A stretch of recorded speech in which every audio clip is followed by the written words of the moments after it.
प्रणाम सभी को और स्वागत है आध्यात्मिक ज्ञान चर्चा सत्संग में। हमारी आज की चर्चा का जो विषय है, सबसे प्रथम विषय, मेरे अज्ञान का सार क्या है? मैं अपने मूल अज्ञान को कैसे जान सकता हूँ? मैं घर के बाहर का तो नहीं जान पाता, फिर मैं सर्वव्याप्त कैसे हो गया?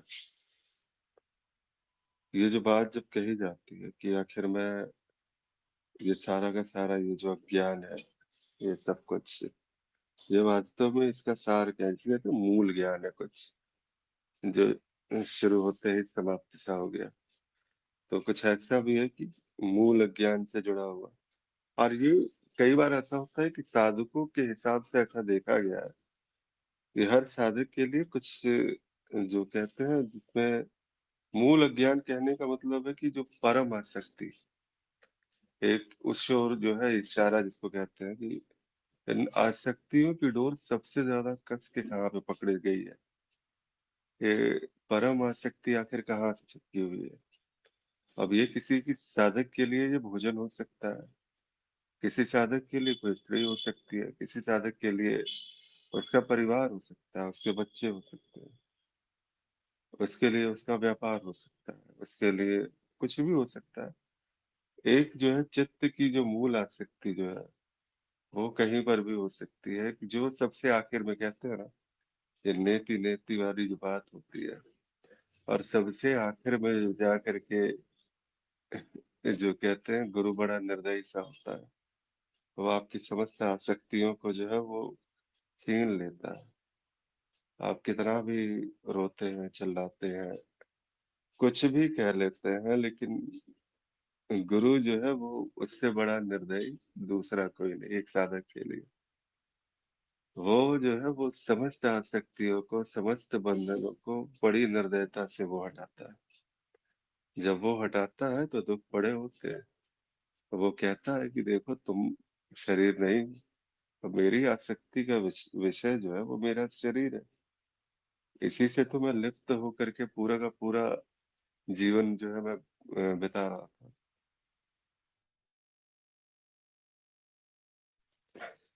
मेरे जीवन को अगर अर्थ मिला है, तो ये अर्थ वास्तव में इसी की वजह से तो मिला है।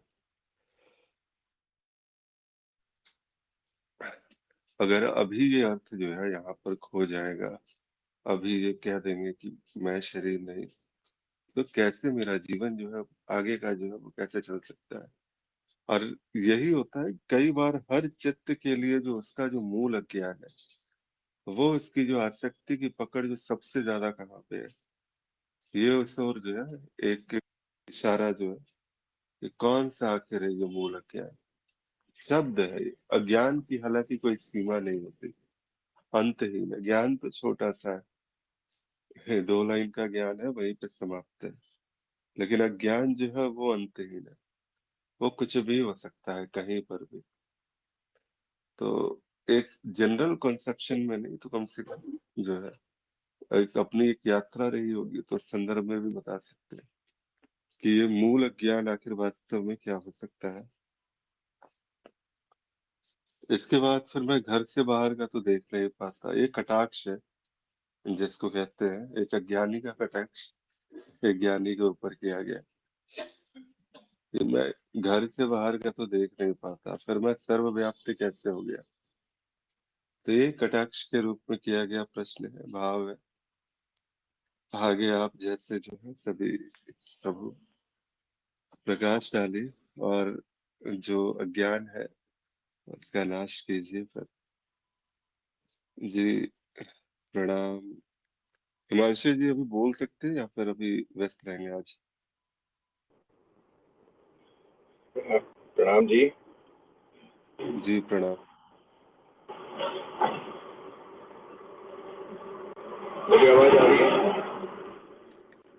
हाँ आवाज आ रही है, लाउड एंड मैं क्लियर। सही कर रहा हूँ सर, सही है। हाँ, एक मिनट, थोड़ा सा इसे सुधार दें। अब मेरी आवाज आ रही है? बहुत स्पष्ट है। मेरी आवाज आ रही है आप तक? बहुत स्पष्ट आ रही है, बहुत स्पष्ट है। हाँ बढ़िया। जी, स्पष्ट है आवाज। ठीक है। तो मेरे अज्ञान का सार क्या है? यही सार है। ये प्रश्न ही सार है। जहां अज्ञान को भी मेरा कह दिया गया है कि अज्ञान भी मेरा है। मेरा अज्ञान, मेरा ज्ञान, यही तो सार है। ये मेरा ही, ये अज्ञान का ही सार है कि मेरा ये अहम वृत्ति, ये अज्ञान को भी मेरा कह देती है। तो मूल अगर सार देखें तो यही सार निकलता है कि ये अहम वृत्ति, इसको यदि देखा जाए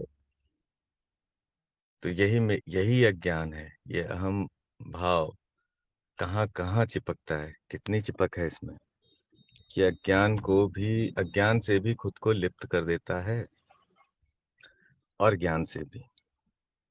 मैं अपने मूल अज्ञान को कैसे जान सकता हूँ? तो जहां भी लिप्तता दिखाई दे, जहां भी सीमितता दिखाई दे, जहां भी सीमाएं दिखाई दे, ये सब अज्ञान है।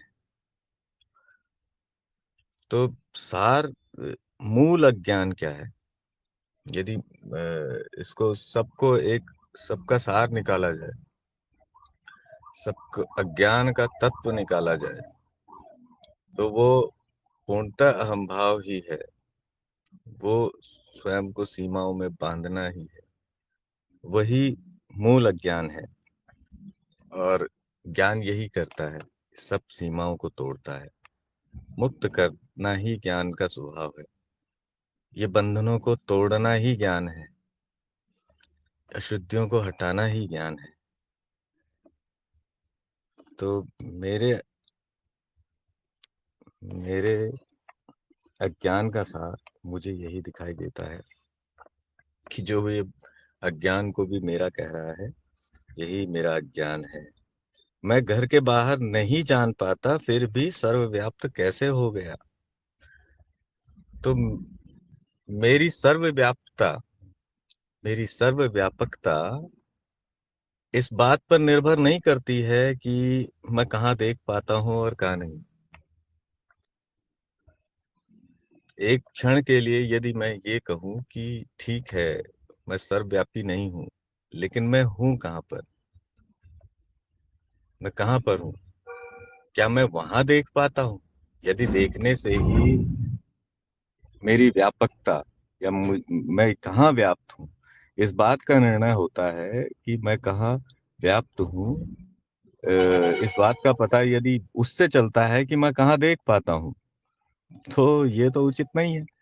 क्योंकि मैं जहाँ अज्ञान स्वरूप भी यदि मैं कहूँ कि मैं यदि शरीर हूँ, मैं शरीर में बसता हूँ, मैं शरीर में व्याप्त हूँ, तो मैं तो शरीर में भी, शरीर को भी पूर्णतः नहीं देख पाता। क्या मैं इन आंखों को देख पाता हूँ जो देखने का माध्यम बन रही है? नहीं। तो फिर भी तो मैं कहता हूँ कि ये मेरी आंखें हैं। तो ये देखना, मैं कहाँ देख पाता हूँ और कहाँ नहीं देख पाता हूँ, इससे मेरी सर्वव्यापकता निर्धारित नहीं होती है। इससे मेरी सर्वव्यापकता निर्धारित नहीं होती है कि मैं कहाँ देख पाता हूँ। बात यह है कि मैं जहाँ देखना चाहता हूँ वहां देख पाता हूँ। अब मेरी सर्वव्यापकता निर्धारित होती है। जहां मैं देखना चाहता हूँ, अर्थात जहां मेरा ध्यान होता है, तो जहां मेरा ध्यान होता है मैं वहीं देख पाता हूँ। क्योंकि उस देखने के लिए वो क्षमताएं उसी प्रकार विकसित हुई हैं। लेकिन जो मेरी सर्वव्यापकता है, वो इससे ये उसकी सीमा नहीं है कि मैं जहां देख पाऊंगा वहीं व्याप्त करूंगा। तो मैं कहाँ देख पाता हूँ? जहां आवश्यकता है वहां मैं देख पाता हूँ। तो कमरे से बाहर क्या मैं कमरे से बाहर नहीं, घर के बाहर नहीं जान पाता? क्यों नहीं जान पाता? क्या मैंने घर के बाहर नहीं जाना है? अवश्य जाना है। ये घर को भी मैंने ही जाना है। तो जो भी मैंने जाना है, वो मेरी बुद्धि की क्षमता है, वो मेरी व्यापकता नहीं है। वो इस बुद्धि की क्षमता है, वो चित्त की क्षमता है, वो उसकी आवश्यकता है। उससे उसकी आवश्यकता दिखाई पड़ती है कि वो क्या जान पाता है और क्या नहीं। उससे उसकी सर्वव्यापकता निर्धारित नहीं करनी चाहिए। उससे उसकी बौद्धिक क्षमता निर्धारित करनी चाहिए। उसकी देखने की क्षमता निर्धारित करनी चाहिए कि वो कहाँ देख पाता है और कहाँ नहीं। तो जहाँ वो होगा, क्या वो वहाँ देख पाएगा? नहीं। मैं मैं स्वयं को नहीं देख पाता। इसका मतलब क्या मैं वहाँ व्याप्त नहीं हूँ? मैं व्याप्त ही नहीं हूँ फिर तो, क्योंकि मैं स्वयं को ही नहीं देख पाता या जान नहीं पाता। मैं अज्ञेय हूँ। तो क्या मैं नहीं हूँ? हाँ, मैं हूँ, लेकिन बुद्धि की क्षमता नहीं है कि वो जान पाए स्वयं के तत्व को। लेकिन मेरा होना सदैव प्रकाशित रहता है। तब भी मेरा होना प्रकाशित रहता है। न जानने के उपरांत भी मैं हूँ, इस बात का तो मुझे ज्ञान हो रहा है। इस बात का मुझे एहसास है कि मैं हूँ। तो मेरा होना स्वयं प्रमाणित है, बिना जाने भी। तो ये कहना कि मैं घर से बाहर नहीं देख पाता हूँ तो मैं सर्वव्याप्त कैसे हूँ, ये उचित नहीं लगता। जी, तो प्रथम विषय पर दो जी शब्द मैं नहीं कहना चाहूंगा। जी। जी जी हिमांशु जी, एक जो है ना, एक प्रश्न बस इतना सा है कि आपने अहम को जो है ज्ञान का सार कहा, और ऐसे में जब हम कहते हैं कि बुद्ध तो कहते हैं कि अहंकार का नाश करके ही जो है उस सत्य तक जो है पहुंचा जा सकता है। जब इसमें कहते हैं वेदांत में जब बातें आती है तो वहां ये कहा जाता है कि अहम का नाश संभव नहीं है। हमारे भी ज्ञान मार्ग में, ज्ञान दीक्षा में ये स्पष्ट किया गया कि अहम का नाश जो है वो संभव नहीं है। तो क्या ये मान लिया जाए कि अज्ञान का नाश संभव नहीं है, अगर इसका सार वो अहम है तो? अगर अज्ञान का नाश संभव नहीं है, ज्ञान आपको जैसे हम कहते हैं, देखिए ज्ञान और अज्ञान, ये ध्रुवीयता है। यहाँ पर ज्ञान भी रहेगा, अज्ञान भी रहेगा, दोनों रहेंगे। लेकिन मैं सदैव इससे मुक्त हूँ। मैं सदैव इससे मुक्त हूँ। ज्ञान न ज्ञान समाप्त होता है, न अज्ञान समाप्त होता है। कुछ भी तो समाप्त नहीं होता, क्योंकि स्वप्न है। जब तक काला और सफेद दोनों नहीं होंगे तब तक चित्र कैसे निर्मित होंगे? एक ही एक से, या काला ही रंग है तो फिर कहाँ से चित्र होगा? और या सफेद ही है तो चित्र कहाँ से बनेगा? दोनों होंगे, और बहुत संतुलन में होंगे, क्योंकि संतुलन भी चित्त का नियम है। संतुलन है, ध्रुवीयता है। दोनों स्वयं को बनाए रखेंगे, और ये अस्तित्व संपूर्ण है। संपूर्णता में सब कुछ है। सब कुछ है भी और सब कुछ का अभाव भी है। तो इस तरह से कि अहम का नाश करने से, यदि मैं ये कहूं कि जहां जो चीज नहीं है, जिसमें जो तत्व नहीं है, वो डाला नहीं जा सकता, वो आ ही नहीं सकता। तो यदि अहम किसी चीज के नाश से, अहम ही नहीं, किसी चीज के नाश से या किसी के भी नाश से मैं कुछ हो जाता हूँ, तो असल में मैं वो नहीं हूँ। असल में मैं वो हो ही नहीं सकता कि ऐसा करके यदि कुछ हो जाए, तो वैसा नहीं हो सकता। क्योंकि ये आप देख सकते हैं प्रकृति अस्तित्व में, कि जो जहां पर व्याप्त है, यदि वहां पर तात्विक रूप से मौजूद है, उसको प्रकट किया जा सकता है, डाला कुछ नहीं जा सकता। अस्तित्व में ना कुछ जोड़ा जा सकता है और ना ही कुछ निकाला जा सकता है। वहां पहले से ही मौजूद है। हो क्या सकता है? ध्यान वहां ले जाया जा सकता है। ये बुद्धि का उपयोग वहां पर हो सकता है, और ये सारी चीजें हो सकती है, लेकिन तब जब वहां पर वो मौजूद हो। यदि वो पहले से ही नहीं है तो उसे लाएंगे कहाँ से? तो इस तरह से यदि अहम अहम के होने से यदि मेरा होना नकारा जा सकता है कि भाई मैं यदि अहम है तो यहाँ पर जो है फिर वो वो नहीं है, सत्य नहीं है। यदि अहम के होने से सत्य नहीं है तो वो सत्य आ भी नहीं सकता कभी, उसको लाया नहीं जा सकता कहीं से। सत्य सदैव से है, अहम का होना उसे प्रभावित नहीं कर सकता, सत्य को प्रभावित नहीं कर सकता। वो अपने स्थान पर है, वो पृष्ठभूमि है। और ये मतलब तार्किक है, हम देख सकते हैं तत्वों में भी, अपने आसपास संसार में भी यही हमें दिखाई देता है कि जो चीज नहीं है वो लाई नहीं जा सकती। यदि पत्थर में मूर्ति नहीं होती तो वो प्रकट नहीं की जा सकती थी।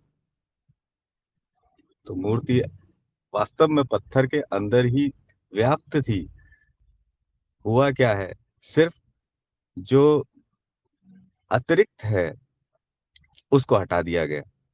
अतिरिक्त को हटाया तो स्वरूप प्रकट हुआ, मूर्ति डाली नहीं गई पत्थर के अंदर। तो इसी तरह से हम अहम के कारण कुछ ऐसा नहीं हुआ है कि सत्य अहम था तो सत्य नहीं है, और सत्य है तो अहम नहीं होगा। ऐसा नहीं है जी। जी महेश जी, बहुत सुंदर। आप जब कह रहे थे तो बस यही भाव आया कि अगर मुक्ति भी कोई अवधारणा है तो मैं मुक्ति से भी मुक्त हूँ। सीधी सी बात है। जी, बहुत सुंदर भाव रखे आपने। और कोई साथी कुछ कहना चाहते हैं इस आज की चर्चा के प्रथम विषय के ऊपर में? काफी सारे साधक हैं आपको। जी भीष्म जी, प्रणाम प्रभु। जी प्रणाम सबको। मेरे अज्ञान का सार क्या है? केवल अज्ञान ही नहीं, ज्ञान अज्ञान सबका सार केवल मैं हूं। क्योंकि केवल मैं ही तो हूं। मैं हूं, मेरा ज्ञान भी मैं हूं, मेरा अज्ञान भी मैं हूं। दृष्टा ही दृश्य है, दृश्य ही दृष्टा है। और किसी के अंतिम में यही मिलेगा। सबकी पहुंच तत्व तक ही है। और वो तत्व अपना होनापन ही है। अज्ञान का सार क्या है? अज्ञान का सार मैं ही हूं। थोड़ा सा इसमें सोचने का बात यह है कि कहते भर हम अलग हैं, जरूर हैं, लेकिन जो भी देखना होता है, जो भी जानना होता है, जो भी पाना होता है, वो सब स्वयं का ही होता है। आप भले ही सांप सांप, सर्प सर्प सर्प कहते रहो, लेकिन वो सर्प हम कह रहे हैं, वो सर्प थोड़ी है, रस्सी है। घड़ा घड़ा घड़ा घड़ा कहते रहो, घड़ा है घड़ा है, लेकिन क्या आप वाकई में घड़े को जान रहे हैं क्या? थोड़ा ध्यान से देखिए। घड़ा जान रहे हैं आप? किसको कह रहे हैं घड़ा? मिट्टी को। सच बात है कि नहीं है? चाहे आप कुछ भी कह दीजिए, है तो वो मिट्टी ही। तो चाहे चेन कह दो, चाहे अंगूठी कह दो, कहो कुछ भी, लेकिन किसको कह रहे हो? स्वर्ण ही तो है। सब कुछ स्वर्ण है।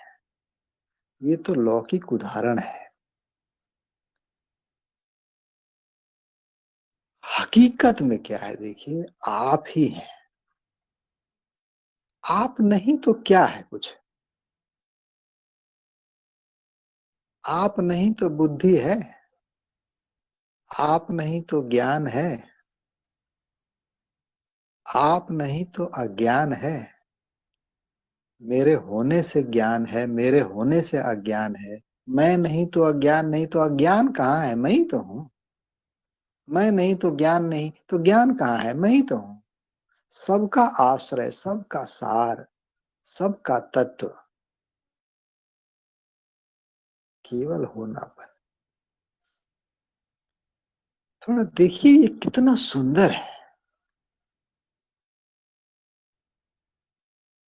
कितना, कितनी सुंदरता है इसमें। सब कुछ का तत्व। बस क्या है, स्वप्न है, स्वप्न में है, इसलिए उसका पता नहीं चल रहा है।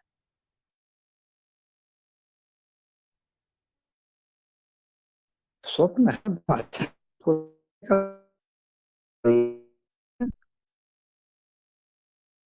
अलग अलग पता है,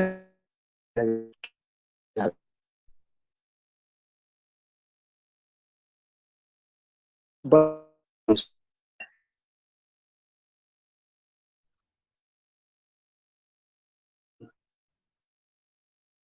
देख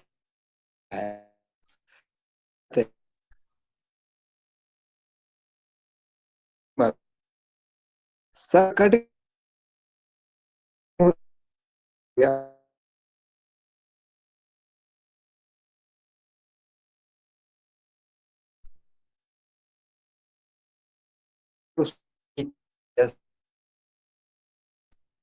कभी हम करते हैं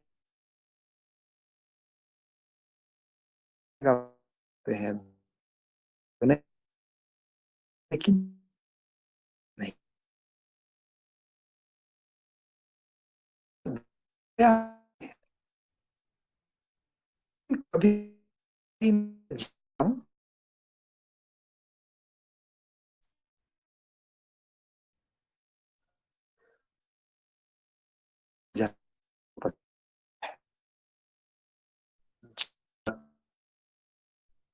और जो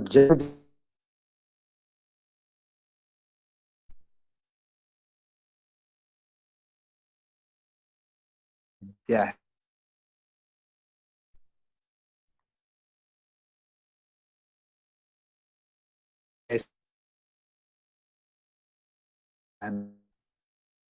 तब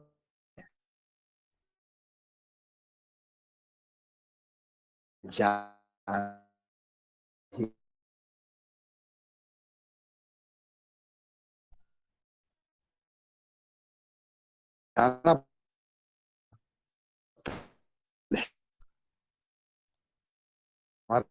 तो ही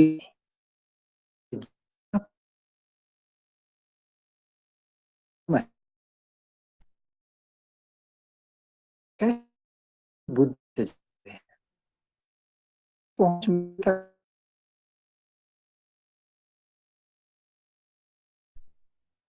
श्रुति नहीं, मैं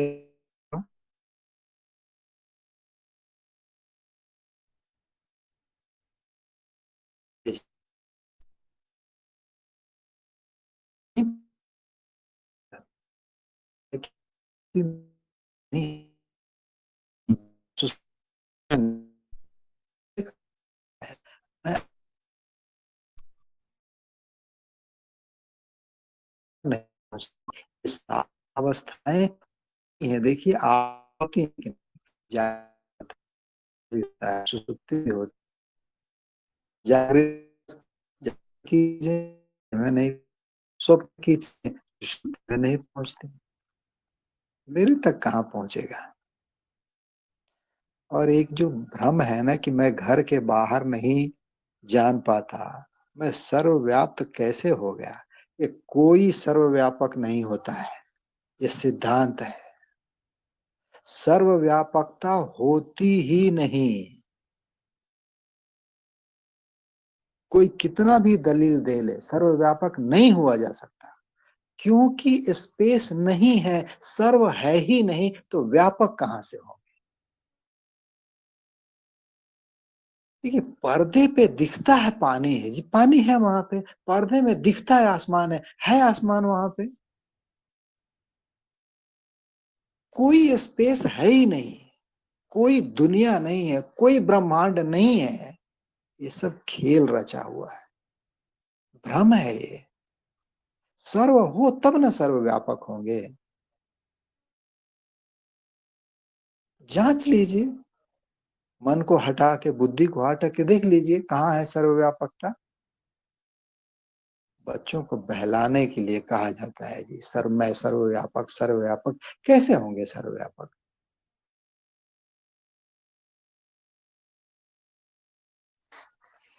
जी, ठीक है, प्रणाम। जी भीष्म जी, प्रणाम प्रणाम भीष्म जी। किन्हीं साधक को कुछ कहना है अभी तक जो कहा गया उस पे, या प्रथम विषय पे, आज की जो चर्चा का प्रथम विषय रहा है?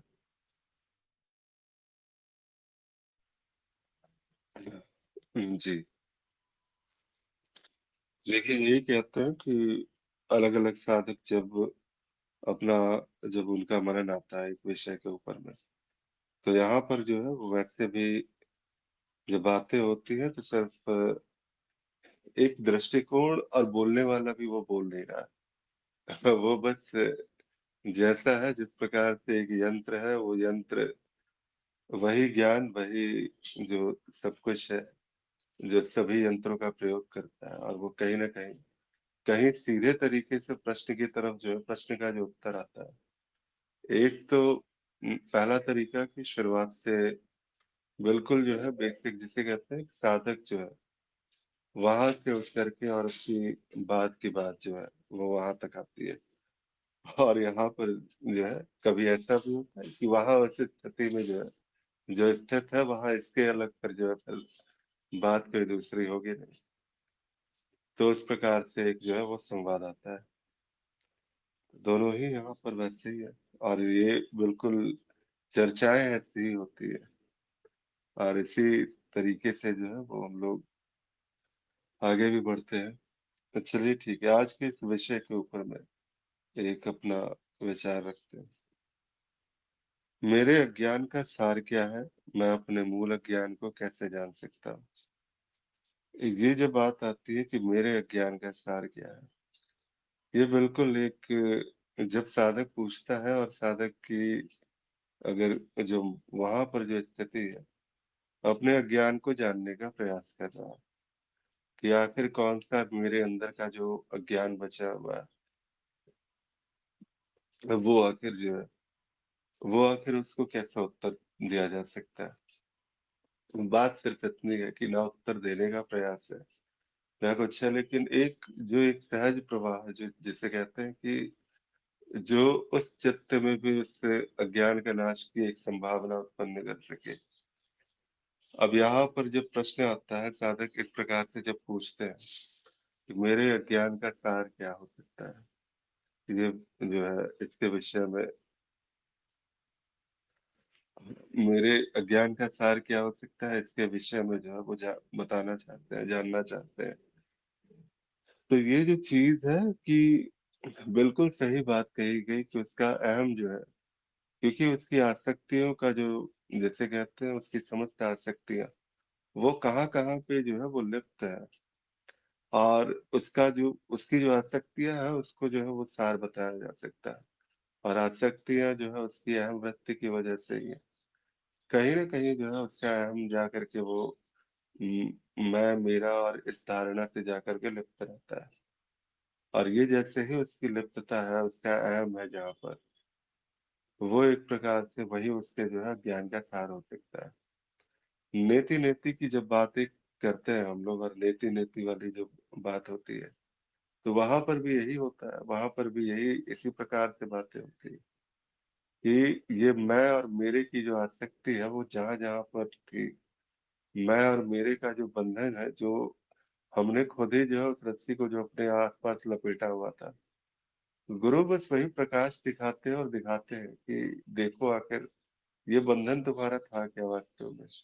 जैसे तुमने अब तक अज्ञान कहा हुआ है, और जिस अज्ञान रूप में जो है, जो तुमने सब कुछ जो है अपने आप को सीमित करके रखा हुआ है, ये है वास्तव में क्या है। और ये जिस समय जब गुरु जब उस पर प्रकाश डालते हैं, तो धीरे धीरे वो स्पष्टता स्वतः आती जाती है। उसका जो अज्ञान है एक एक करके वो दिखना शुरू होता है, और अंततः उसको यही पता चलता है कि ये सारा का सारा जो बंधन था, ये जो आसक्तियां थी, ये सब कुछ जो है मैंने ही पकड़ा हुआ था। ये जो मैं जो है, जो अहम के रूप में इस प्रकार से जो इस बंधन को ही जो है सत्य मान करके सब कुछ अभी तक चला जा रहा था, ये बस उसी जो है प्रकाश में वो प्रकाशित हो गया। अब ये जैसे ही वो प्रकाशित हुआ, जैसे ही वो सामने आया, तो ये स्पष्ट हुआ कि उसकी आसक्तियां, उसका अहम, यही उसके जो है वास्तविक अज्ञान का जो है सार उसको कहा जा सकता है। अब इसके बाद की बात है कि एक अज्ञान के सार की तो बात होती है, मैं अपने मूल अज्ञान को कैसे जान सकता हूँ। एक साधक आखिर उसका जो मूल अज्ञान है, अज्ञान भी तो असीम है, कुछ भी हो सकता है। कहीं जो है किसी चित्त में जो है उसका जो मूल अज्ञान हो सकता है कि कुछ भी हो सकता है कि उसका मूल अज्ञान उसका परिवार है, उसके बच्चे हैं। क्योंकि जो आसक्ति, जो बंधन जो है वो इतने प्रकाश के बाद भी छूट नहीं पाता है। बड़ा सब कुछ जो है वो पता है कि मैं ये नहीं हूँ, शरीर नहीं हूँ, मैं मन नहीं हूँ, मैं बुद्धि नहीं हूँ। लेकिन बेचैनी जिसे कहते हैं ना, वो इतनी ज्यादा रहती है कि मैं शरीर नहीं हूँ, ये मुझे स्पष्ट हो रहा है, परिवर्तनशील है, बदल जाता है, बचपन में नहीं था। हर साल 7 इयर्स में जो है, यहाँ तक कि हर कोशिका जो है वो नई हो जाती है, रीजनरेट हो जाती है। कहते हैं कि ये शरीर बस एक सूट है, जिसको कहते हैं हम धारण करते हैं, एक सूट की तरह हमने इसको पकड़ के रखा हुआ है। तो ये शरीर जब एक सूट है, ये सब कुछ है, कोशिकाएं नहीं हो जा रही है, सब कुछ हो जा रहा है, तो फिर ऐसे में आखिर ये इतना परिवर्तनशील होते हुए मुझे पता है कि ये असत्य है, लेकिन मेरी आसक्ति यहाँ से नहीं छूटती। मैं आज भी इसी शरीर की जो है भोग विलास सुख संपत्ति के लिए मैं कार्यों में लिप्त स्वयं को पाता हूँ। मैं इतना जो है वो, अब शरीर से मैं आसक्ति कैसे छोड़ सकता हूँ। तो हर साधक के लिए उसका मूल अज्ञान कुछ हो सकता है। कई साधक कहते हैं कि हाँ ठीक है, मेरा शरीर मैं नहीं हूँ, ये बिल्कुल जानते हैं, और ये स्पष्ट भी हो चुका है, लेकिन जो शरीर से संबंधित रिश्ते हैं, नाते हैं, वो थोड़े ही छूट जाएंगे, वो तो वैसे ही बने हुए हैं। तो ये जो अज्ञान के नाश की बात होती है, ये भी बस हाँ ठीक है, एक पल के लिए अच्छा लगता है, सुन लिया गया, लेकिन इस बंधन को तो मैं जान नहीं सकता हूँ, इस बंधन को जो है वो नकारा नहीं जा सकता है। तो वास्तविकता बात यह है कि जो बंधन आप नहीं नकार पा रहे हैं, जिस आसक्ति की डोर आप नहीं काट पा रहे हैं, वही आपका मूल अज्ञान है। यहाँ पर बस इतना कहा जा सकता है। और इस मूल अज्ञान पे जो है वो प्रकाश, उस पर प्रहार, ये वही है गुरु सानिध्य से, गुरु वचनों को सुनते हुए, सत्संगों से, और धीरे धीरे फिर वो स्पष्टता आती जाती है, और वो सहज रूप से जो है, बार बार जब उस अज्ञान पर प्रहार होता है, बार बार जब बातें होती हैं, और जब इस प्रकार से प्रकाश दिखाया जाता है, तो वो वहां पर जो है वो स्पष्टता से दिखना शुरू होता है। और फिर धीरे धीरे वो आसक्ति धीरे धीरे कमती है, छूटती है, और फिर सहज रूप से वो सारी बातें बन जाती है। और ये मूल अज्ञान का दिख जाना है, उसका जान लेना है, वही उस अज्ञान का नाश है। ये सिर्फ इतनी सी बात होती है। अब यहाँ पर कहते हैं कि मैं जो है घर से बाहर का नहीं जान पाता, तो आखिर मैं सर्वव्याप्ति कैसे हो गया। हाँ बिल्कुल, मैं घर से बाहर का नहीं जान पाता हूँ, लेकिन बात इतनी सी है कि ये सारे की सारी ये सीमाएं हैं, सीमाएं वास्तव में बनाई गई हैं आप ही के द्वारा। आपने ही ये सारी की सारी सीमाओं को रचा है। एक कहते हैं ना कि जब अज्ञान के विषय में बातें होती है, तो मैं अभी भी कह रहा था, कई बार कहता था, बात सिर्फ इतनी सी है कि एक खूंटे से एक रस्सी को बांध करके और खुद ही उस रस्सी को आसपास लपेट के बैठ गए। तो हमने सीमित तो खुद ही कर दिया ना, खूंटे से बांधा हुआ रस्सी जो है वो खुद ही जो है इसको सीमित किया हुआ है, और खुद ही उस रस्सी को कस के पकड़ के बैठे हुए हैं। यही मेरा ज्ञान है और यही मेरा संसार है। और वही खूंटे के जो चारों ओर घूमना है, इसके बाहर का तो वैसे भी अब घर से बाहर का कहते हैं, अगले कमरे का आप नहीं जान पाते, अपने शरीर के भीतर का आप नहीं जान पाते, जान ही कहाँ पाते हैं। जानकारियां जो बड़ी सीमित सी है। बस वही चीज है कि जिस वक्त उस अज्ञान का नाश होता है, जिस वक्त वो बातें स्पष्ट होती है, तो फिर ये सारे के सारे भेद, वो सारे के सारे दीवार जो है, क्योंकि ये सिर्फ कहने की बात नहीं है, ये जो बात होती है व्यापकता की बात होती है। ये सारी बातें जो होती है वो धीरे धीरे वो स्पष्टता आती जाती है, सब कुछ जो है। लेकिन वही है, बूंद समानी सागर में जब कबीर कहते हैं, तो यहाँ तक तो बात समझ में आती है कि मैं बूंद ने स्वयं को सागर जान लिया, वो सर्वव्याप्त हो गया। लेकिन अगली लाइन जब कहते हैं सागर समानी बूंद में कोई स्थान नहीं है, कोई समय नहीं है, कोई काल नहीं है, ये समझ में नहीं आने वाली बात है और इसको ना ही समझाया जा सकता है। तो ये प्रवाह है। ये जैसे ही जो बस इतनी सी बात है कि लहर स्वयं को सागर जान सकती है, और यही हो सकता है। और बूंद जो है स्वयं को सागर जान सकती है, बस इतना ही हो सकता है। इसके अतिरिक्त जानकारी पहुंच ही नहीं सकती। इसके बाद तो फिर वो स्वयं जिसे कहते हैं कि गंगा निकली है, तो फिर वो गंगा सागर में तो जानी ही है। गंगा एक जो छोटे से उद्गम से जो निकली, उसको अंततः जो है स्वयं को सागर हो जाना है। तो वो जिस क्षण वो सागर हो जाएगी, उस क्षण उससे कुछ भी जानना समझना शेष ना रहेगा। बस स्वतः सब जो है वो बिल्कुल स्थित रहेगा। तो कुछ ऐसी सी बात है। अब कहते हैं कि वास्तव में क्या जाना जा सकता है, ज्ञान क्या है, अज्ञान क्या है। जब कहते हैं ज्ञान भी मैं अज्ञान भी मैं, ये वास्तव में ये मिथ्या में मिथ्या का खेल चल रहा है। कुछ ऐसा है जो जो जान लेने से, मेरा अज्ञान प्रकाशित हो जाने से कुछ ऐसा है जो नया सब कुछ स्थित हो जाएगा। मैं वही बात है कि अगर मुक्ति भी कोई अवधारणा है, तो मैं मुक्ति से भी मुक्त हूँ। अगर ज्ञान भी कुछ प्राप्त करने वाली वस्तु है, तो मैं इस ज्ञान से भी मुक्त हूँ। अगर ये सारी की सारी बातें, ये सारा का सारा चर्चा, ये सब कुछ जो है किसी प्रकार का ये अज्ञान कृति, ये सारा का सारा ये स्वप्न की बातें भाषित सा हो रहा है।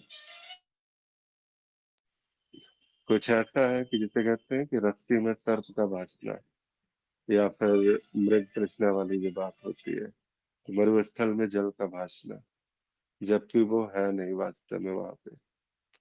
ये बिल्कुल भी नहीं है वहां पर। ये सारी की सारी बातें, ज्ञान अज्ञान, ये सब कुछ जो है, ये सारा का सारा भ्रम जो है, ये जिस क्षण अज्ञान का नाश हुआ, जिस क्षण वो बातें बन गई, तो कहाँ अज्ञान दिखाई देता है, कहाँ कुछ था वैसे। क्या ये यात्रा सत्य थी? क्या ये, जैसे कहते हैं ना कि स्वप्न से जागने के बाद, क्या वो स्वप्न जो है अभी भी उस स्वप्न को सत्ता दी जाती है, या फिर उसको जबरदस्ती स्मृति में संजो के रखा जाता है? बस ऐसे ही वो भुला दिया जाता है। कई बार तो ऐसा होता है कि स्वप्न देखते देखते भी वो चीजें विस्मृत होती है, याद ही नहीं रहती, क्योंकि वहां पर धीरे धीरे बातें हैं कि जिस क्षण आप जागते हो, आसक्ति की जो बात थी जो स्वप्न में बनी हुई थी, वो आसक्ति अब पता है कि वो न लाभ न हानि, किसी प्रकार का वो विषय ही नहीं है, वो सारा का सारा स्वप्न है। तो अब यहाँ पे आसक्ति है, तो न ज्ञान है न ज्ञान है, अज्ञेयता है ये भी नहीं कह सकता।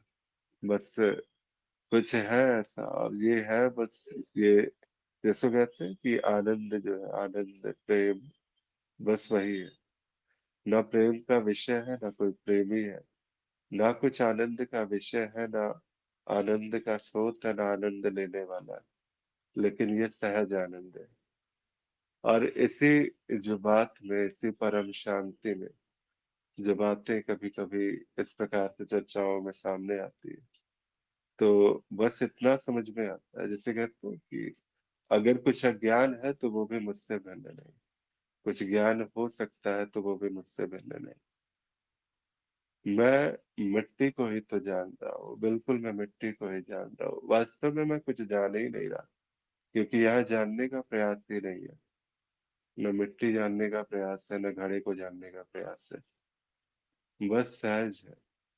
जो जानकारी आ रही है, उस जानकारी के साथ में प्रत्युत्तर कहाँ से आ रहा है, इसका भी कोई प्रयास नहीं है। बस ये सहजता है यहाँ पर, इस सहजता से अतिरिक्त कोई दूसरी बात नहीं है। तो और यहाँ पर फिर वही है, वो व्यापकता, और मैं किसको व्यापक कह सकता हूँ? आखिर व्यापकता के लिए भी जो है, एक विस्तार के लिए भी उसकी सीमा का निर्धारण आवश्यक है।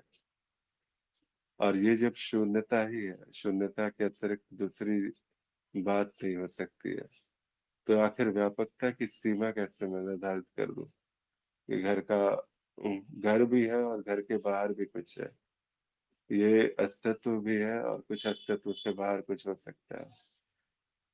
ये मैं की जो सीमाएं थी, ये सारी की सारी सीमाएं, स्थान, ये सारा का सारा, ये सब कुछ था, ये तो कब का टूट चुका।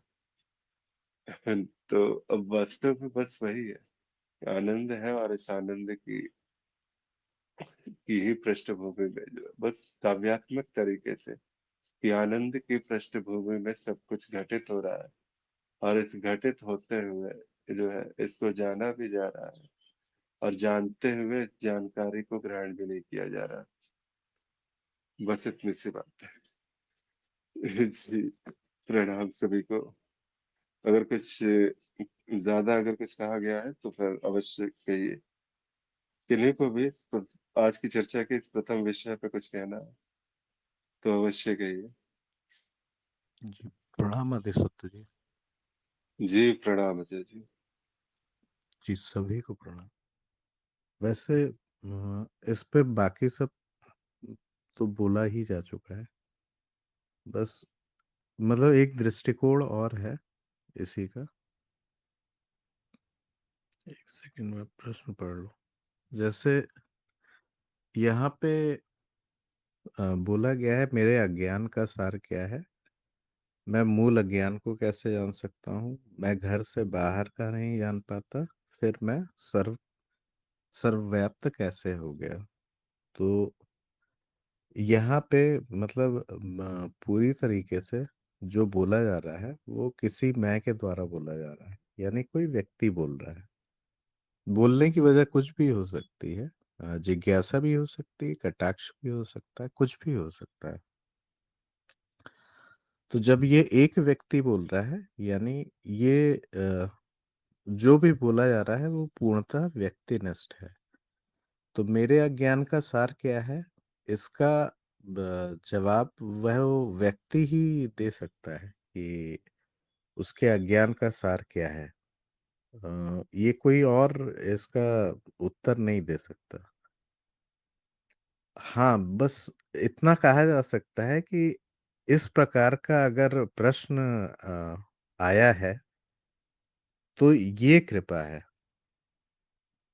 और ये जानने का प्रयास किया जा रहा है, मतलब जो भी व्यक्ति है अपने सत्य स्वरूप को जानने के लिए मतलब प्रयासरत है, ये अच्छी बात है। इसका जो अगला भाग है, मैं अपने मूल अज्ञान को कैसे जान सकता हूँ। तो मूल अज्ञान को म, मतलब वैसे तो कई विधियां हैं, कई तरीके हैं जानने के। जो ज्ञान मार्ग में उपाय बताए गए हैं इसके, वो ये बोला गया है कि अपने अपरोक्ष अनुभव और तर्कों के आधार पर, और एक नीति नीति की जो प्रक्रिया है या नीति नीति की विधि है, जिसमें हम एक एक करके मतलब जीव के तल पे जो भी अज्ञान होता है उसको एक एक करके हटाते चले जाते हैं, तो वास्तव में वो अज्ञान को भी मतलब अंत में वो अपने अज्ञान को भी नहीं जानता, बस अज्ञान समाप्त हो जाता है और जो सत्य होता है वो स्वतः प्रकट हो जाता है। ये मतलब बताने से पता नहीं लगेगा, ये ये स्वयं ही जानने से ही सत्यापित होता है, जो कि ज्ञान मार्ग का आधार भी है कि अगर वो आपका अपरोक्ष अनुभव और आपके तर्कों पे सही नहीं बैठता, तो उसको तो हम अ, बोल भी नहीं सकते कि कुछ जाना गया। वो आपके स्वयं का ज्ञान तो हो नहीं सकता। तो यही मतलब ज्ञान मार्ग में तो यही विधि बताई गई है।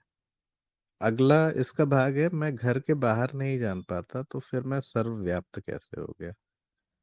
बिल्कुल, ये मतलब जीव या वो व्यक्ति ये ऐसी बात कह सकता है क्योंकि उसने शायद एक मान्यता बना ली है पहले से कि जब भी उसका अज्ञान नष्ट होगा और अ, सर्वव्याप्त एक शब्द पढ़ लिया गया है जिसमें उसने अगेन एक मान्यता बना ली है कि पूरे कि जब मेरे अज्ञान का नाश हो जाएगा तो मैं हर जगह फैल जाऊंगा और हर एक चीज को देख पाऊंगा। ये पहले की मान्यता है और अंत में यदि ये व्यक्ति इसी पथ पर आगे बढ़ता रहा और नीति नीति के द्वारा या किसी भी तरीके से उसका अज्ञान का नाश होते होते जब पूरा ज्ञान नष्ट हो जाएगा तब उसको स्वयं ही पता लगेगा कि सर्वव्याप्त का वास्तव में अ, अर्थ क्या है। अभी शायद इसको ऐसा समझ लिया गया है कि सर्वव्याप्त होने का मतलब है कि हर एक जगह वो देख पाएगा और ये इस तरीके से इसको नहीं देखा जा सकता। इसको देखने के लिए मतलब सर्वव्याप्त की जो शब्द है उसके पीछे जो परिभाषा बनाई गई है उस व्यक्ति के द्वारा वो सही नहीं है और ये मान्यता भी एकदम सही नहीं बोली जा सकती। बोली क्या नहीं जा सकती है ही नहीं क्योंकि फाइनली तो फाइनली बस इसको जाना ही जा सकता है और जब वो जानेगा तब वो पाएगा या जब वो हो जाएगा जब अज्ञान का पूर्णतः समापन हो जाएगा तो फिर वो हंसेगा अपने इसी प्रश्न को पढ़ के कि मैं सर्वव्याप्त को ऐसा समझता था कि अ, सब जगह व्याप्त हो जाना कि पूरे ब्रह्मांड में जहां भी मैं चाहूं वहां पे जहां भी चाहूं नहीं पूरे ब्रह्मांड को एक ही साथ अनुभव कर पा रहा हूं। इस प्रकार की जो कल्पनाएं सपने वो गढ़े हुए हैं उस व्यक्ति ने अपने मन में वो समाप्त हो जाएगा क्योंकि जैसा अभी भीष्म जी ने बताया था कि समय वगैरह भी तो है नहीं हुआ उस स्थान स्थान है ही नहीं और वास्तव में कोई स्थान नहीं है। तो जब कोई स्थान है ही नहीं तो सर्वव्याप्ति जैसी कोई चीज हो नहीं सकती। और यहाँ पे जो भी मतलब ज्ञान या सत्य जानने का प्रयास किया जा रहा है उसमें पहले से ही मान लिया गया है कि कोई स्थान है और जहाँ पे व्याप्त होना है और जब तक ये नहीं होगा तब तक मतलब मेरे अज्ञान का नाश नहीं हुआ है। तो यहाँ पे एक मार्गदर्शन की आवश्यकता है, एक गुरु की आवश्यकता है जो मतलब उनके सभी अज्ञान का क्रमबद्ध नाश करे और अंत में उनको स्वतः ही सारी बातें दिख जाएंगी। कोई अलग से मतलब व्यक्ति नष्ट हो जाएगा तो ये प्रश्न स्वतः ही नष्ट हो जाएंगे। जी, मेरा इतना मनन था इस पे। जी अजय जी, बहुत बढ़िया। और कोई साधक कुछ कहना चाहते हैं आज की चर्चा के इस विषय पे, या अपना भाव अभी तक जो भी बातें हुई उसके जी ऊपर? जी निशिगंधा जी, जी, प्रणाम। समय है तो रखती हूँ तो हाँ 2 बिल्कुल मिनट बिल्कुल। हाँ, 2-4 मिनट में शायद समय कम है। तो पहला प्रश्न है कि मेरे अज्ञान का सार क्या है? जब अगर ज्ञान दृष्टि में देखा जाए तो मेरा अज्ञान यानी मैं देख रहा हूँ ना अज्ञान को, तो अज्ञान मुझसे अलग हो गया। तो पहले ही जाना जा रहा है कि अज्ञान और मैं दोनों अलग है और मेरा स्वरूप कुछ अलग ही है और जो मान रहा हूँ वो अज्ञान है। तो अब ये जो मूल अज्ञान है उसको कैसे जान सकता हूँ? और फिर प्रश्न बाद में है कि मैं घर के बाहर का नहीं जान पाता। फिर मैं सर्वव्याप्त कैसे हो गया? तो ज्ञान दृष्टि से देखा जाए तो ये तो पूरा अज्ञान से ही भरा प्रश्न है, क्योंकि ज्ञानी तो ये जान जाता है ना कि द्वैत जैसा कुछ है नहीं। द्वैत नहीं है तो अंदर और बाहर का भेद भी नहीं है। तो प्रश्न में ही एक एक ये संकेत है कि मैं इस देह में रहता हूँ या देह ही मैं हूँ, और देह में होने के कारण अगर देह घर में है तो घर के भीतर का जान पा रहा हूँ, घर के बाहर का नहीं जान पा रहा हूँ, या फिर मैं देह के ही संवेदनाओं से बंधा हुआ हूँ, या फिर वहीं पे मेरी सीमा है और उस सीमा के बाहर मैं जान नहीं पाता। लेकिन ये भी जाना जा रहा है कि मैं ही अस्तित्व हूँ। तो आधा अधूरा ज्ञान जैसा है लेकिन अभी पक्का नहीं हुआ है, या फिर कुछ अज्ञान अभी शेष है, थोड़ा बहुत जाना जा रहा है, थोड़ा बहुत नहीं जाना जा रहा। तो इस प्रकार से है, प्रश्न ही इस प्रकार से है, तो उत्तर भी ऐसे ही आएगा, क्योंकि वो जान तो रहा है कि सब कुछ अद्वैत है, मैं ही सर्वव्याप्त हूँ, लेकिन वो कैसे हूँ ये पता नहीं चल रहा है। तो इसके ऊपर तो सबका मनन आ ही गया था। तो अब आपका समय हो चला है तो बस इतना मनन रख देती हूँ। जी धन्यवाद। जी जी निशिगंधा जी, एक बार बस अंतिम में अश्विन जी अगर आप कुछ कह सकते हैं, आप हैं तो बस एक दो शब्द। नहीं नमस्कार सभी को। नहीं, मुझे लगता है सारी बातें सही तरीके से रख दी गई हैं। जी ठीक है अश्विन जी, प्रणाम। और किन्हीं साधक को कुछ कहना है?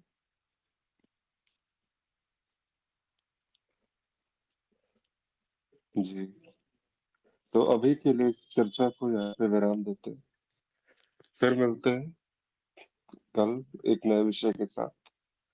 प्रणाम सभी को, बहुत बहुत आभार जुड़ने